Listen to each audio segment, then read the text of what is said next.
Hello and welcome to One in a Million, bringing the joy of winning to your ear holes with Lotto from the National Lottery. I'm your host, Ellie Taylor, and I'm excited to introduce you to an amazing lineup of winning guests. We'll explore the joy of winning, how it feels, and how we can all get a little bit more of it. And we'll be getting to know the secret life of our guests via the medium of sensational chat and also some very silly games. So are you ready? Oh, well, let's begin.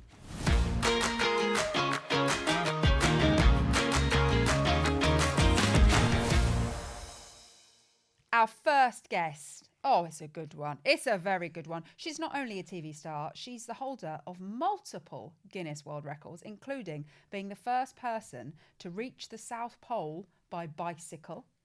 Questionable. Why would you do it? Well, ask her. Nailing the longest freakily high tightrope walk and completing the longest solo journey by kayak. The length of the Amazon. Crikey. But above all else, our guest is the winner of the Friendship Lottery because she's my pal. It's flipping Helen Skelton. Hi, the ultimate win. I'll take that. Will you? Yeah. Oh, good. Well, that's the podcast done. Thanks. And we should go home now. Talk to me about like professional awards, things like, you know, industry awards. Have you had much experience winning those sorts of things? I've had experience winning and losing. Oh, love it. Tell me both sides of BAFTAs, I was nominated for an award and it was the final award of the night. Yep. So cocktails were on board. Yes. I had done a series of big adventures that had got loads of attention and credit and people were really nice about them. So I'll be honest, I naively thought I was a shoo-in. Gotcha. The guy who presented the award was a friend of mine. Here we go. Here it's all lining up lovely. Yeah. My seat is right next to the stage. I mean, it's meant to be. As they open the envelope, I go to get out of my chair. Oh, no, you didn't. Yeah, I did. It was like Zoolander. Oh, no. I was like, oh. And what was worse was they had a camera on me, right? Because so again, I'm thinking, I've won this. And Mr. Tumble, the wonderful Mr. Tumblebum, No, but what's worse, when I didn't win and the camera was on me, I may have mouthed some expletives. And I was like, it's a disgrace, with a few words before that, and threw my napkin on the table. Helen! Yeah, no, it's terrible. And it was so bad. Caitlin Moran was sat next to me, and she wrote an article about it. So not only did I do it on telly, it was then relived. That's so funny because I just can't imagine you being like that. It's terrible. I'm mortified of my own self. And he'd fully deserved to win. And even he stood up and got his award and was looking at me and he was like... That's wow. Yeah. Of all the people to lose out to. And he was like, I didn't even go to the South Pole. And I was like, no, you didn't. You danced around with a big nose on, didn't you, eh? Heroic in its own way. And he's wonderful in so many ways. But I did, I misread the room, shall we say. Right, okay. Yeah. And, okay, but let's flip the coin. You've won good ones as well. But that is also what makes winning even more sweeter. Yes, so tell me what you won. So I've won, different shows I've won on have been group awards. Lovely. But I've won presenter a couple of times at the RTS. Oh, lovely. And a TV Choice for The Fan, which is always a good one because people vote for that. The RTS ones are nice because they're peers and colleagues that say, oh yeah, they were a good... I mean, that was also a terror. Oh my gosh, I'm so embarrassed at my own self. When I won the RTS for presenter, I got up and it was such a nice feeling and I was so giddy and happy and like, you know what, I'm like an open book, aren't I? I say stuff I shouldn't say. Which is a concern for a lot of people. And I stood up there and I accepted the award and the other people nominated had done really journalistic things and had made fabulous documentaries about refugees and about adoption and about really meaty, wonderful subjects. And the clips that they'd shown of me were me drinking Prosecco on the farm and delivering a lamb. Right. Multitasking. Yeah, but you know when you're like, all these serious industry people. Yeah. And so I said... I just want to acknowledge the others because, you know, you've done a wonderful thing and I basically just did a programme about procrastinating sheep. And then the lady doing the sign language, I mean, you definitely can't use this. I said, and we talk about wanking sheep. And so the lady doing the sign language then had to do it. And so I was like, oh my gosh, I'm so sorry that I've just made the sign language lady, but the sign language lady does everything that you say. So now she's saying sorry that she's made me... Yeah, now she said it 3 times. And you know when you're just like, oh, why am I still talking? And I went and sat back down at my table and my boss went, how were you on live television? I was like, I don't know. And so anyway, I had a wonderful winning moment that I was so excited I just lost control of my tongue. But do you know what? That's even sweeter, for me at least. Not only do you win, you have a nice, stupid story about it, which I think is the best. To leave like that with an award and a great anecdote for dinner party. I was going to ask if you're a gracious winner, but I'm thinking perhaps not. I did a boxing thing and I won, and that's a terrible... Yeah, I know. Who are you boxing? A wonderful woman called Camilla Thurlow. She was on Love Island, but she's also done lots of amazing things. You punched lovely Camilla in the face? In the face, more than once. Had to be stopped. Oh my God, you did? Good mum, terrible person. Oh my God, did you have to be held back then? Yes, they stopped it. I got stoppage. Flippin' heck, woman. Which is actually the win. But again, I really had to my friends were like, oh, you didn't look happy about the win. I was like, you can't celebrate it. You just punch someone in the face. No, that's a really awkward bit, especially when you're not professional boxers. Otherwise, of course, you know what to do. But yeah, if it's just a nice lady you met in the green room. So I agreed to do this charity boxing. And the interesting thing about that was, agreed to do the charity boxing, went to learn to box. But because I live up north, all the other girls trained in boxing gyms in London. So they did nice boxer size classes and 5, 6, 7. I, however, went to Hull to train with a boxer and Bradford to train with a Commonwealth champion, because you have to box with people at the same weight. Right.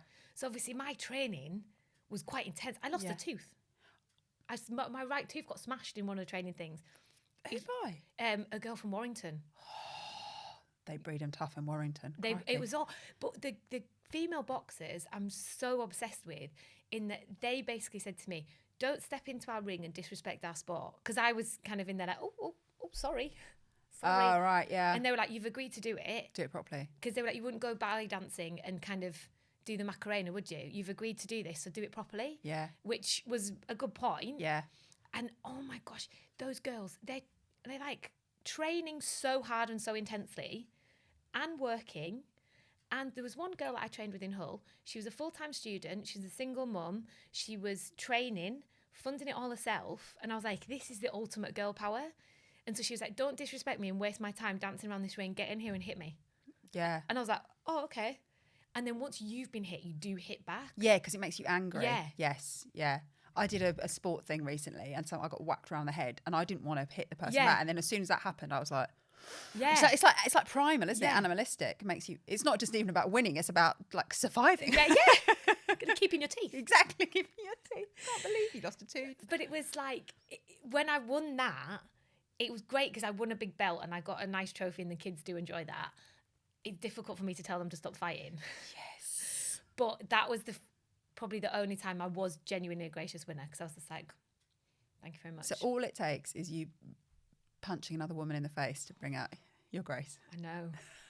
I've never watched anything back that I've done on television. Like, I didn't even watch Strictly until like 6 or 7 months after. Not a single. I know a lot of people watched the videos, didn't they? I just couldn't. Yeah. But I have watched the boxing back.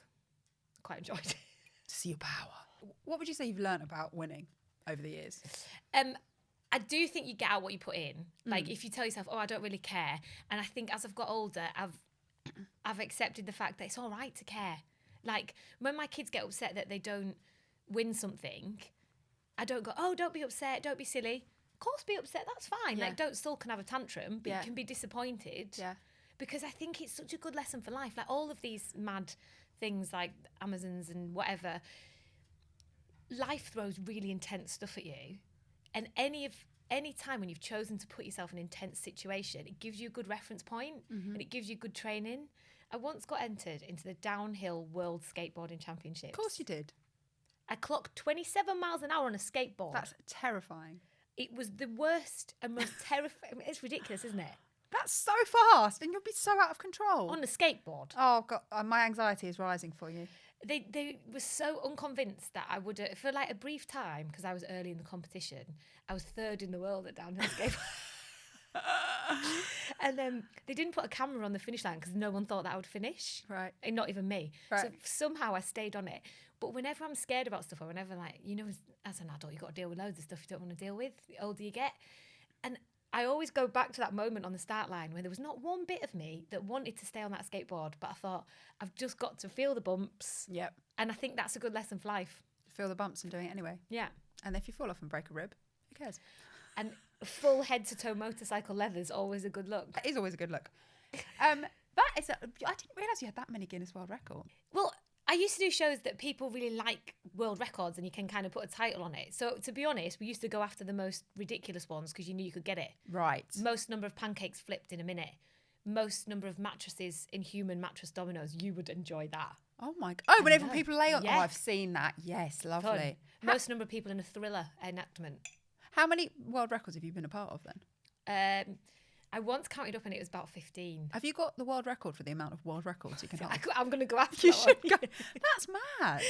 It's fun though, and it's kind of it's a gimmick and it's fun. And do you know what it means? You can buy your parents the book with all the world records in every Christmas. And you've got your name in it. Yeah. Oh, what's been your favourite one to have won then?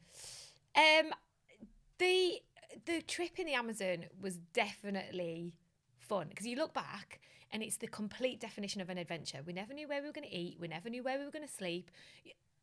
One day, a fish jumped over the side of the boat and landed in between my knees, and that was dinner. Oh my gosh. And like, that's the ultimate adventure, isn't it? You don't know what's going to happen. We saw sloths every day. You'd be like caimans and dolphins. And one day there was pink dolphins. I didn't even know they were a thing. Yeah. Diving over the top of each other, like all around the boat. That's like a fairy tale. And I think you could live a million lives and never get to experience stuff like that. No, that's incredible. So how long did that take you? I think I was in the kayak for 45 days. Oh my lordy. Yeah, every day dawn to dusk. I mean, you should just by the end of it, I was like, Your Bravo. hench. Yeah. My waist was that big and my shoulders were like a truck.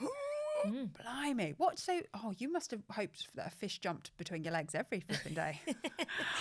It was a weird thing that you get to see a town and you were so excited because you go days and days and days without seeing a town. I don't think that you think places are that remote anymore because we think the world's so small. But we would park our boat up at the end of the day and camp next to a family that hadn't seen another human for maybe 6 or 7 weeks. Oh my gosh. So it was the ultimate adventure. Are you in a hammock? Sleeping in a hammock? We slept on a boat in little just beds on a boat. We did have hammocks when we slept in the jungle. You're so intrepid, and I didn't even realise. I'll take that. And when you did the tightrope walk, so you're 66 metres high between the chimneys of the Battersea Power Station. Yeah. That must have been terrifying. So there was no safety rope or anything? I had a harness on. Yeah. But as I set off, the guy said to me, I'm laughing now because you have to or you'd cry. He went, the thing is, Helen, don't fall because the harness is meant to save you. It would probably crack your ribs and you'd suffocate before we could get you off the wire. So don't fall. I was like, good pep talk. Yeah. Wow. Okay. Thanks for that. I'm going to hang on to the probably. So luckily I didn't fall. But yeah, it was 110 across and it was really windy. I remember it was like windy and raining and there was a train. They'd stopped the train so the people on the train could watch me do it. No. Yeah, and there was a group of kids at the bottom going, Helen. Oh and I was like, please, I know they mean well, but stop them. They're distracting me. Yeah, Shut yeah, them up." yeah. It was absolutely terrifying. They had to give me an earpiece to remind me to breathe. Were they just talking to you like, you can do this, you can do this? Breathe. Stay on the wire. How long did it take to walk across that? I did it a lot quicker than I was meant to because I just wanted to get off there. The guy who taught me was like, what happened to the salute? I was like, nobody needs showboating, just get off it. Was that what you were meant to do? Yeah. Salute? Yeah, stand on one leg. Oh, stop it. Exactly. Just get to the other side, have a cup of tea. Nobody needs a show off today.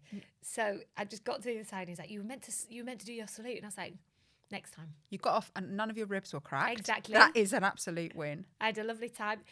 That's the one that I look back, like I've got a little picture in the hall and I look back when I'm scared of doing, everyone has stuff to deal with in life that's scary and horrible. And I think, oh, that's all right. I was so scared I couldn't breathe. So in comparison, nothing's that scary. Do your kids appreciate what the sort of crazy things that mummy's done? No, they... No. What's the funnest thing that you've done in like world record-y, adventure-y stuff? Antarctica, South Pole, that is brutal. That was not fun. Antarctica on a bike. Yeah, that wasn't fun. It was really hard. That sounds like a meeting that's got out of control. What can we make Helen do next? Antarctica on a bike. Yeah, fine. All right, Gary, here we go. That's exactly Colin. Actually. Colin used to sign off the risk assessments at BBC, and he always used to go, "If your name's on it, I'm not enjoying this meeting." Oh my God, on a bike. Was just wildly naive back in the day. Like I think people always go, "Oh, you're so brave." No, I was really stupid because I didn't know how big the Amazon was. Right. That started when someone goes, why don't you pedalo a little bit of it? And I went, let's kayak the whole thing. Never kayak. I didn't realise it went across the whole continent. Right. Oh. When you finished the kayak, when you were back to like proper civilization, what was the first thing that you did? It was so weird putting shoes on. Oh, wow. Yeah, because I'd had weeks and weeks and weeks just on and off a boat. So you never put shoes on. Weeks and weeks and weeks not using a proper toilet. Yeah. Oh, you're like, don't worry, I just want to go and wee. I want to sit down and wee. What a treat. But it's little things No, like I that. bet. Yeah. Or when I came back from the South Pole, the first thing I did was eat an apple. Because in Antarctica, all the food you take is freeze dried and like biltong and dried meat, and you pack all of your food into little sandwich bags. Yeah. Because obviously down there it's -70 and wind, so you've got big gloves on. You can't take your gloves off, so you pre-pack all of your food. So I had 50 sandwich bags with 6 apricots, 6 bits of biltong. Yeah. So when you come back, I was like, just give me an apple. You get on this weird plane. I mean, the whole thing is bonkers when you look back. You get on a plane that flies you out the South Pole, flown by Russians who have a shot of vodka before they fly and cheers you all. That's what you want from your pilot, isn't it? Oh, my God. Yeah, you're like, yay, strap in. Take off, landed back in Cape Town, and I just remember getting 3 green apples and a gin and tonic. It's so just fresh. Fresh, I bet. Blimey. It was awful. You've lived a life, Helen. How competitive are you?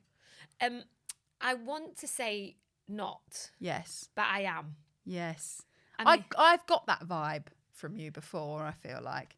You're sort of like, yeah, I'm just here to have fun, but I'm going to destroy all of you. In a nice way. In a nice way. No, it's not that I'm competitive with other people. Yes, it's with yourself. Yeah, and I'm like, why as a woman you're not allowed to say that, are you? Like, men are allowed to be... Men want to be the goat and that's fine, and we're like, oh, look at them. Yeah. Whereas if women say that, we go, oh, Aggie cow. Like, I don't think women are allowed to say that they want to win at stuff. And I always, with all of the mad things like biking to South Pole, it was always about doing something that I couldn't do. You know, like I could have, when we did have that meeting that got out of control and I ended up on a bike, there was loads of world records that we could have actually gone, oh, do you know what, we can smash that. But I didn't want to do any of them because I was like, I don't want to say, hey, so-and-so, I beat your world record. Because I'm not an Arctic explorer. Yeah. I was just making the most of an opportunity. And I always wanted to do something that I was like, this will be interesting television. And this will be... I remember on Christmas Day, 2012, it was Christmas Day, the kite had broken, the bike had broken, the tent had broken. And I was so upset. And all the team knew that I was upset. But I was upset because I was falling short of my records, if you know what I mean. Right. So to cheer me up, they threw a microwavable Christmas pudding into the tent. I mean, who has a microwave in the South Pole? It's making it worse. But yeah, I've never been competitive with other people, but I've been competitive with myself. Like, I'm hard on myself.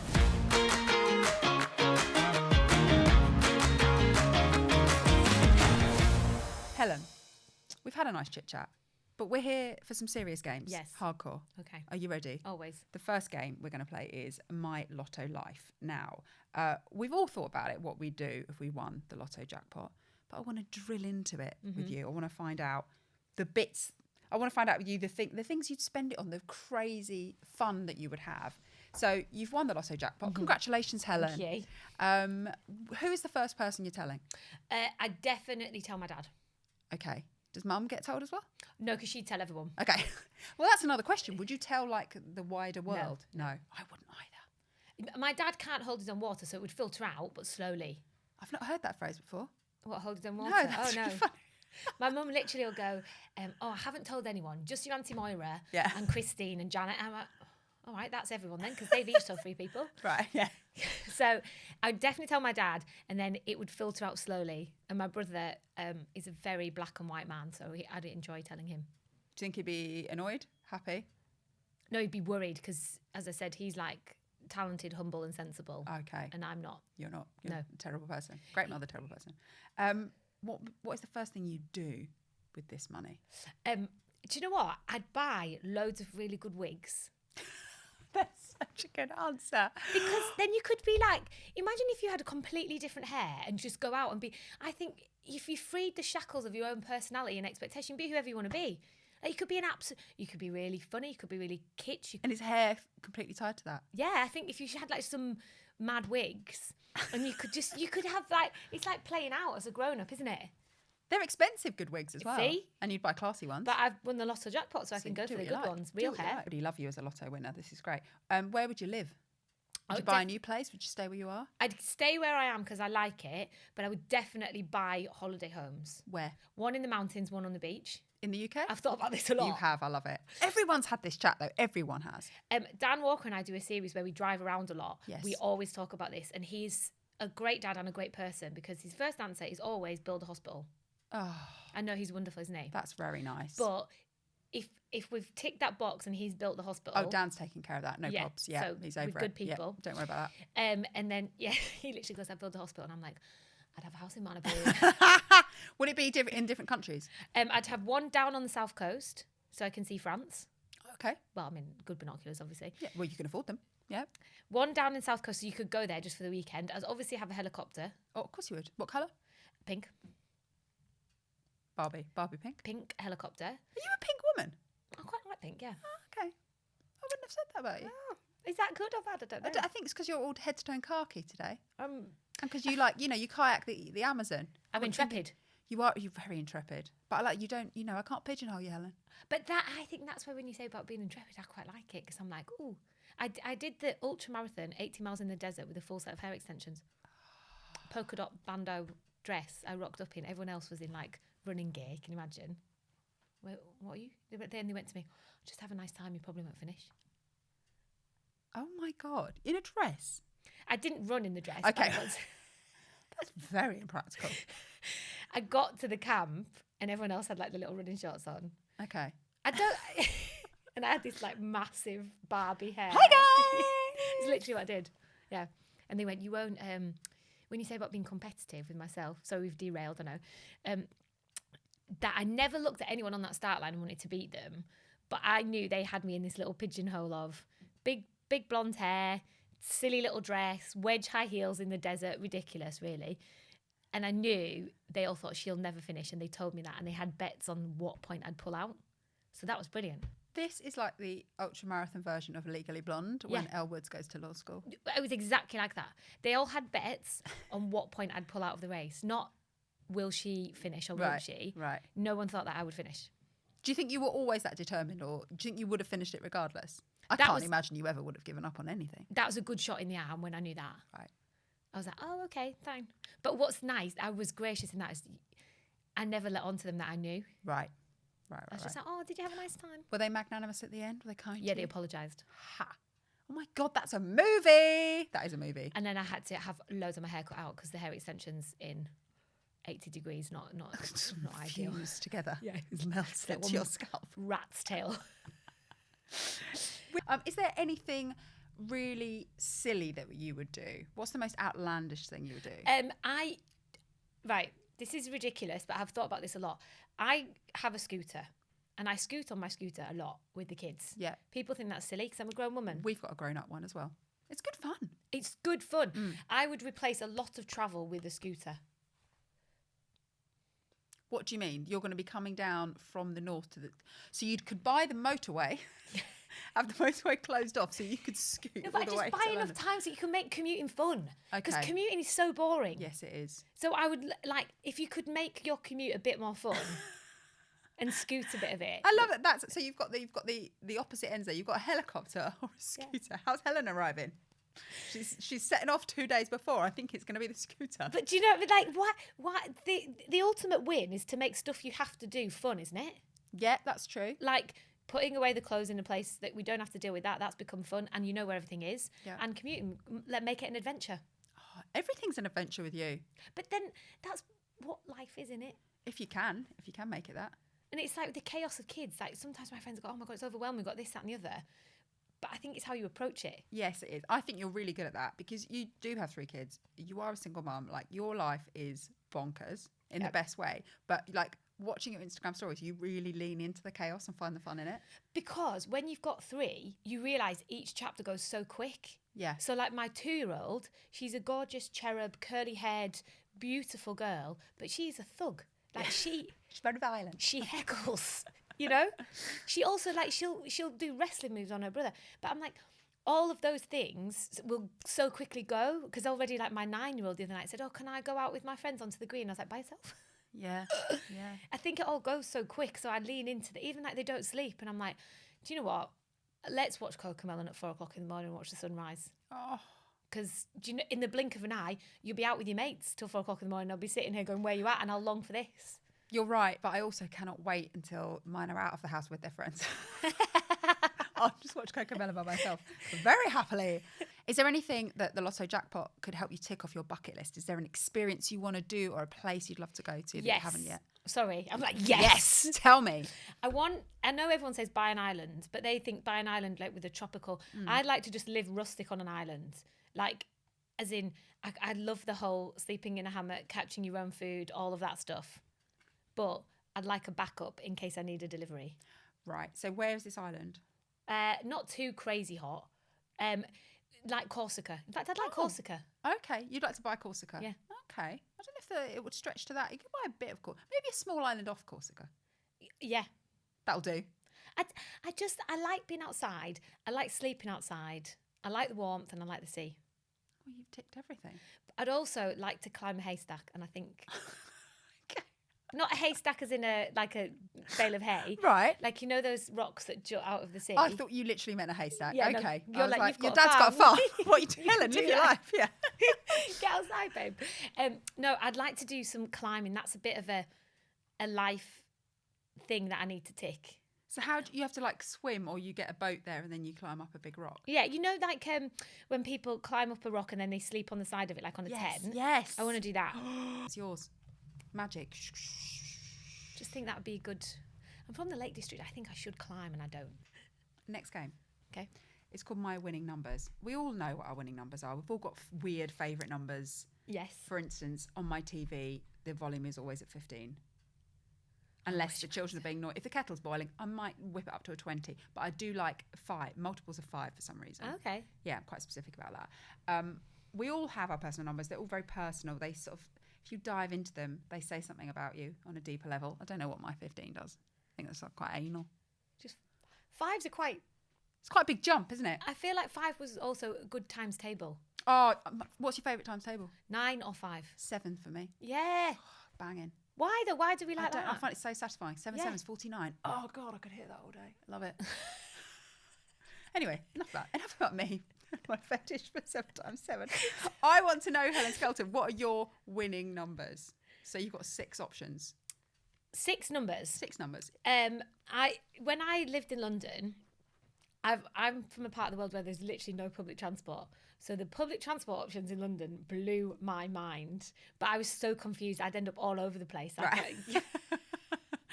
I did not understand at all. For years, I used to take the same tube to somewhere, and my friend was like, "You know that like overground that's literally around the corner?" I just didn't understand London. I finally worked out when I lived in London that the 91 bus took me where I needed to go. Right. So 91 has always been a safe space for me. Gotcha. My dog threw up on the 91 bus once. I understand why you've chosen it as a favourite one now then. It takes me back to a Good time. times. Yeah, and it just, there's so many times when, if you're from the middle of nowhere like me, and then you rock up in London, it's a lot. Oh, yeah, for sure. And even like getting on a bus with that many people, Yep. but I feel like I had some big wins. Like, I remember going and buying myself a really expensive handbag because I'd earned it and I had that money, and I really felt like, oh, I've achieved something. Yeah. I bought myself a designer handbag. Yeah. And I sat with it on the bus, you know? Yeah, yeah. And people always say, oh, in London, you don't talk to people. I used to talk to people. It's a crazy lady who talks to people. I bought a new handbag. Don't mind the dog sick. And I like not made friends, but I was like, you'd see the same people and you see all walks of life. Again, like I lived in a part of the world where a lot of people look and are the same. And, you know, you get on that bus and you see everything. Yeah. Like, it was quite an education for me, like literally. And I know that sounds really green and country sticky, but it's so different. So 91 bus always like held a good place for me. The lotto numbers. Can I take a 9 and 1? Yes, you can. Let me say it again. The lotto numbers actually go up to 59, Helen, but I will make an exception and you can have a 9 and a 1. Thank you. You're welcome. So you got what's that? 4 more. 3. Why 3? 3. I had 3 best friends at primary school. So there was like a trio of us, me, Amy and Nicola.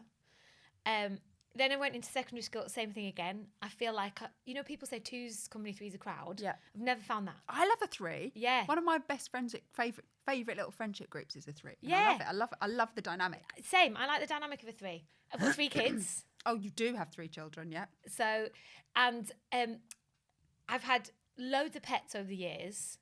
I know this is like really sad. I have 3 pets that aren't with us, but that I would just bring back in a heartbeat. And I feel like that's my 3. So I don't know, 3, I just like the number. And I like the way it draws. Oh, it's a nice curly one. Yeah. And it was 3 times that your dog puked on the bus. Yeah, right, I like 3. And I don't know, I like un de trois. I like trois. Why not? Why not? Okay. I also like 10, 10. I don't know. Anyway. 3. Oh, hang on, because you lived in France for a while. Yeah. Are you fluent? It depends how much wine I've had. Okay. I can speak it and I can get by. Were you fluent when you lived there? Yeah, pretty much. I mean, I say that because my French isn't amazing, but I would have a conversation, like I did my banking and I had my child and all of that kind of stuff. 3 firemen delivered Louis. I remember that story. Good times. So you suddenly went into labour and 3 French firemen. 3 gorgeous French firemen arrived. When you're in labour on your own with your 2-year-old hitting you on the head with a sword, you really don't need firemen turning up. Who God love them, were so excited to be there. And you're like, not now. They were going, oh, you join, and they're all in French. Oh, you join the emergency services to help people, but normally we're cutting people out of cars. This is such a wonderful experience for us. And I'm like, okay, I'm mid-contraction, thanks. I'm glad this is life affirming for you. Yeah. Stay near the head, please. Stay near the head. That's so fun. That's a story they'll tell people, as you tell people.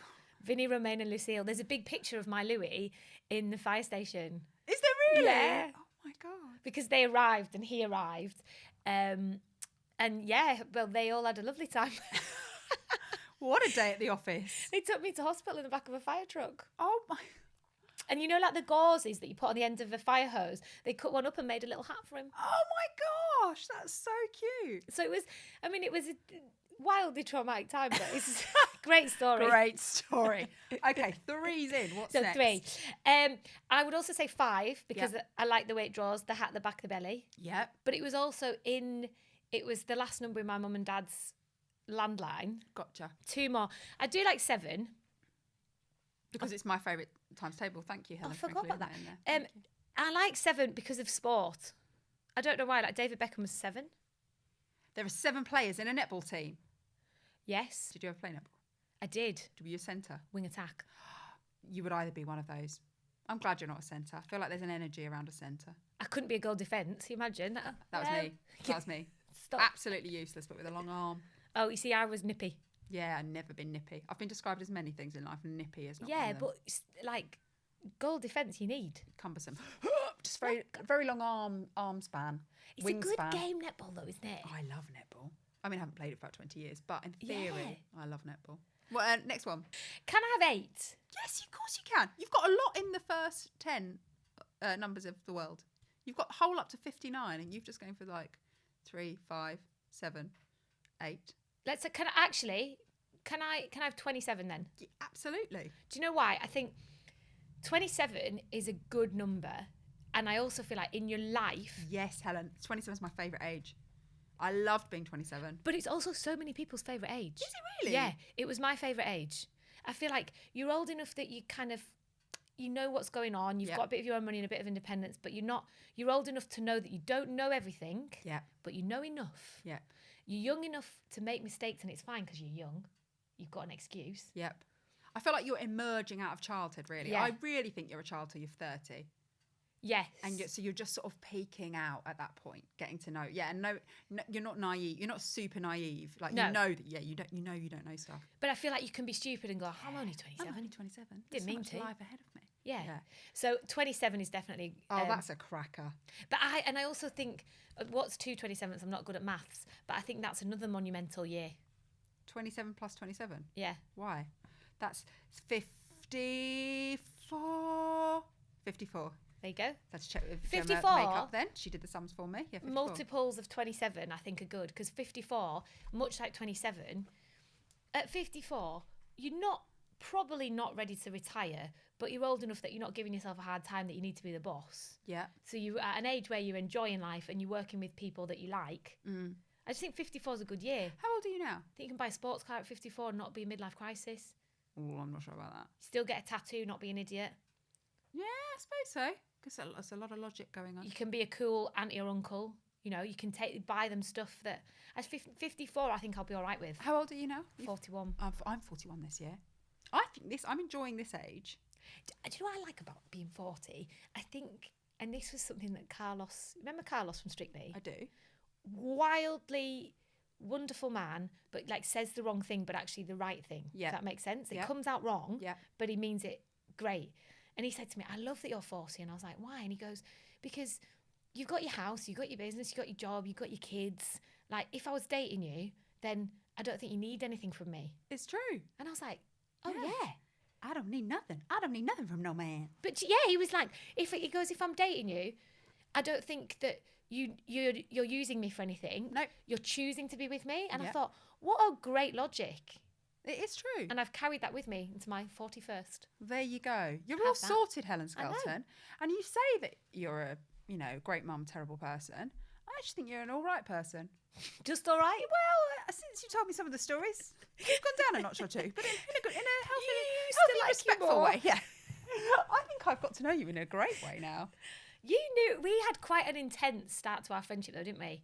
Sharing a room, having gussets stitched. Yeah, it was quite an intense moment. But it's been really lovely to to see what you've been up to since we first met and like just really flourish. Like and all on your own terms with 3,000 children in your beautifully chaotic life. Like it's magic. So you're an absolute winner, Helen. And it's been a pleasure to have you. So thank you so much for telling us all your stories. Thank you. And don't let your dog puke on any more buses. He died. Okay, that's the end of a podcast I've ever heard one. Catch the next episode of 1 in a Million where we'll be talking to Ginger Johnson. This is a Reach Studio production brought to you by Lotto from the National Lottery. Subscribe to 1 in a Million wherever you get your podcasts so you never miss an episode. I've been your host, Ellie Taylor. Special thanks to the production team behind the scenes, Kate Faithful, Rachel Pickett, Dan Richardson and John Harding. Will you be the next Lotto millionaire? Play on Wednesday and Saturday to find out. Account terms, rules and procedures apply. Players must be 18 or over.